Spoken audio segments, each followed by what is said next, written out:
రాజస్థాన్‌లో ఉన్నప్పుడు షాపింగ్‌కెళ్దాం పదా అని చెప్తే, ఎందుకు మనం ఊరెళ్తున్నాం కదా! అక్కడే బావుంటదిలే అనేసి అంటారు.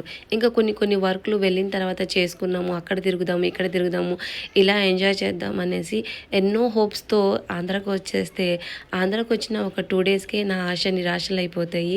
ఏ పని గూడా అవ్వకుండానే ఎళ్ళిపోతారనమాట. సో, నేనొక్కదాన్నే ఎలా చేసుకోగలుగుతానండి? మా వారు తేరగా చెప్తారు, ఈజీగా అనేస్తూ ఉంటారనమాట. మీ ఇంట్లో వాళ్ళు లేరా? మీ ఇంట్లో వాళ్ళతో చేయించుకోవచ్చు కదా అనేసి. మీరే చెప్పండి నాకి. మా ఇంట్లో మేము నలుగురం అమ్మాయిలం ఉన్నాము. సో, అందరికీ మ్యారేజ్ అయ్యింది. సో, వాళ్ళేమన్నా ఖాళీగా ఉంటారా? ఒకవేళ నాకు అన్ననో, తమ్ముడో, మా నాన్ననో ఉంటే నేను ఎంటబడి మరీ చేయించుకునేదాన్ని. అలాగా నాకెవ్వరూ లేరు. ఉన్న ఆడవాళ్ళు ఎవరు ఫ్యామిలీలో వాళ్ళు ఉంటారు. నా కోసం టైం తీసి ఎవరైనా వస్తారండి. సో, నేను ఎన్నో హోప్స్‌తో ఇక్కడికొస్తాను కదా!